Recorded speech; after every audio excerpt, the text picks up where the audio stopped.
Hello and welcome back to another set review here. This time we're going to talk about the red cards in Kamigawa Neon Dynasty. Again, we'll be talking about some of the honorable mentions, the cards that didn't quite make the top 5 ranking.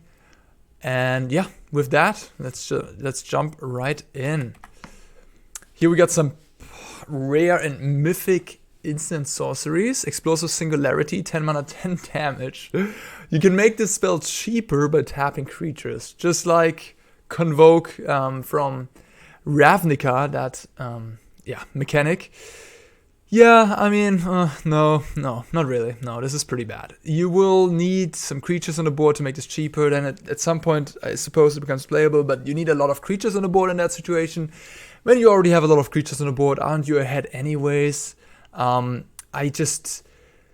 Yes, you could theoretically burn someone out, after you chipped in 10 damage earlier, then you give them another 10 with this one. Theoretically, you can make a scenario where this works, but overall, most of the time, this is going to sit in your hand, be dead, do nothing.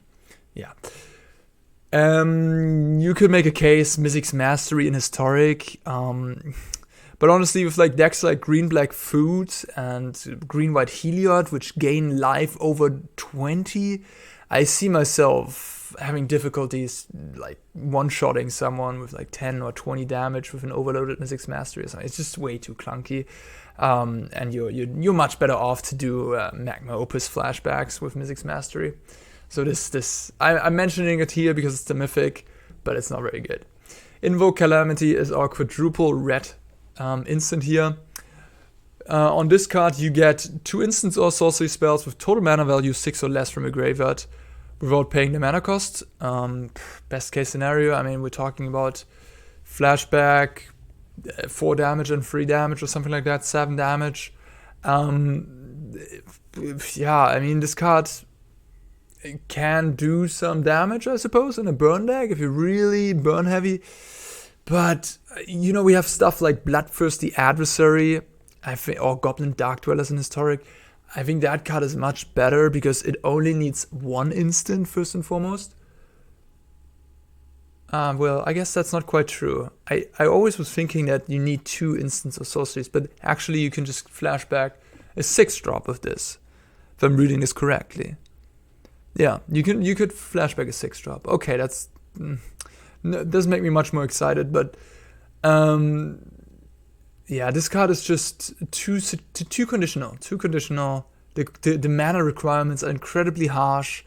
Very, very unlikely that this will find a home.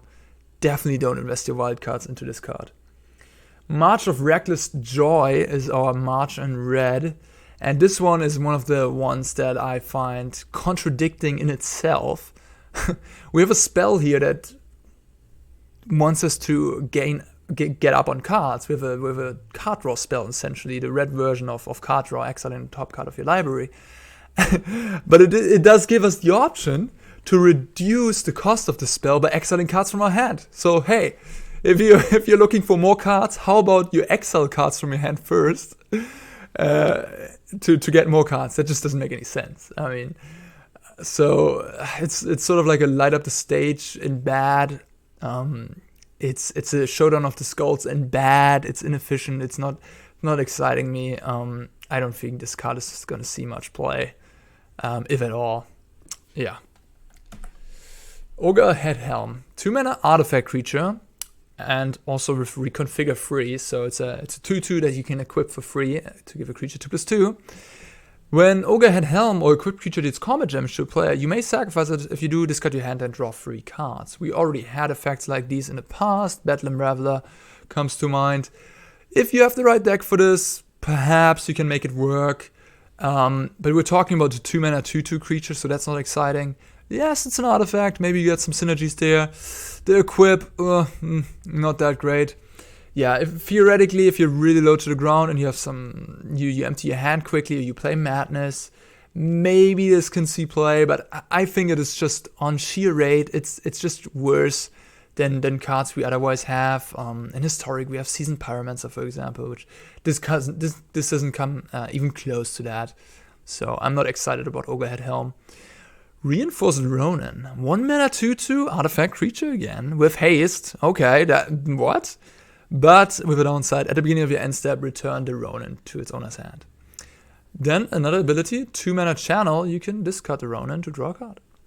I think this card is interesting, and I could see very low to the ground red burn decks playing this card. I don't think it's necessarily good in a deck where you are curving out with like 1, 2, 3, 4, but in a deck where you have literally your curve ends at 3 mana and you have like a bunch of 1-drops and a bunch of 2-drops where you can invest into the Ronin again and again, I could see the Ronin. But of course, it is a mana investment to again pay over and over again the 1 mana. And I mean, we're talking about a 2/2 here, so turn 2, turn 3 onwards probably will be outclassed, but at least in that situation you can discard it for 2 mana, which is pricey. I mean, you don't like to sacrifice a clue, for example, too early, because you need to use that mana early in the game just to deploy onto the board and not fall behind and get your damage in while your opponent is still in the early game assembling their own strategy. So the 2 mana on the channel is a hefty price to pay, but at least you can cycle it for a card in the late game. Experimental Synthesizer. 1 red, another artifact. When it enters the battlefield or leaves the battlefield, exile the top card of your library. Until the end of turn, you may play that card. This card has me a little bit more excited than the March we just looked at. So you could theoretically play this on turn 2, and then find a land of it or find a 1-drop of it. So, I mean, the Ronin and the Synthesizer could theoretically work in the same deck. If you have a deck very low to the ground, lots of 1-drops, very cheap, the Synthesizer becomes more and more appealing. Also, if you have artifact synergies, of course, then you just have a 1 mana artifact lying around, so that gives the card extra upside. 3 mana, you can sack it and make a 2/2 white samurai creature token with vigilance, which will then also trigger the leave the battlefield trigger and give you another card off the top. So that's some nice extra bonus there. Of course, not very efficient, but you can also keep in mind that you can sacrifice this into other cards to get the leave the battlefield trigger. You don't have to sack it for 3 mana. All right. First card on our top 5 power rankings, Thundering Raiju. There's a little spirit dog. 4 mana 3/3 haste. When it attacks, put a 1% counter on target creature, and then it deals X damage to the player, to the opponent, where X is the amount of modified creatures. Modified creatures include equipment, auras you control, and counters on creatures are then count as modified creatures. Yeah, I mean, in itself, it's a 4 mana 3/3 attacks, 4/4 with the counter, deals 1 to the opponent, so it's like 5 haste damage. That's pretty good. I mean, some decks would like that. If you have equipment, auras, etc., like Ogre-Head Helm, for example, that we saw on the last slide, this will deal more damage on the first attack. And it grows every turn as well. And it doesn't even have to pump itself. It can pump any creature in combat, so to make your combat more profitable. Little problem I have with the Spirit is it's gonna come in as a 4 mana 3/3, so it's a little vulnerable to the various free damage effects. Abrade and Dragon's Fire come to mind. Otherwise, I could definitely see this in a red aggressive deck topping the curve. Competition is tough though, and with all the dragons around, yeah, I mean, competition is tough. Voltage Surge, 1 mana instant that deals 2 damage to target creature or planeswalker. And as an additional cost, you may sacrifice an artifact to deal 4 damage. 1 mana, 4 damage, that is really good. And that is where the upside lies. You're fine already with it 1 mana 2 damage. I mean, we're used to that rate. But 1 mana 4 damage is just immensely good. Of course, this comes with a price. But we have blood tokens lying around. We have treasure tokens around. We get various artifacts that we'd be happy to sacrifice in the Kamigawa Neon Dynasty set. So I think this card is going to make an appearance. This card is going to be a pillar of a lot of decks, vampire decks with blood tokens or artifact themed decks, all kinds of decks. it is a fine card in itself, and the upside is big. So I'm excited about Volta's Surge, and I'm sure it's going to be an interaction spell we're going to see a lot. Fable of the Mirror Breaker. All right, this is a callback to Kikijiki Mirror Breaker. Create a 2/2 red Goblin Shaman on the first chapter with whenever this creature attacks, create a treasure token. So for 3 mana, you immediately get a 2/2 that makes a treasure token whenever it attacks. I mean, that's nothing special, but not too bad. So it's at least a permanent that deals damage and does things. 2, you may discard up to 2 cards. If you do, draw that many cards. Okay, so it cycles a little bit. If you have any graveyard shenanigans going on, you can set things up there. And then it flips into the reflection of Kikijiki, which is pretty close to the original Kikijiki, just with that tiny bit of extra mana that you have to pay to create a token that's a copy of another target non-legendary creature you control. But that is a powerful ability nonetheless, especially if you have some crazy enter the battlefield triggers or death triggers too, because it doesn't get exiled, it gets sacrificed at the beginning of the next end step. So you can repeatedly throw creatures at your opponent. I mean, if you look at this card, we're investing 3 mana, we get a 2/2, and then we get another 2/2 later in the game, and in between we can cycle around with some cards in our hand. I think this card is pretty solid. It's just like a mid-range value card that might see play in like red-black mid-range in Alchemy. Definitely a standard power level card. I'm not sure if this will make a splash in Historic, but all around, just a good value card.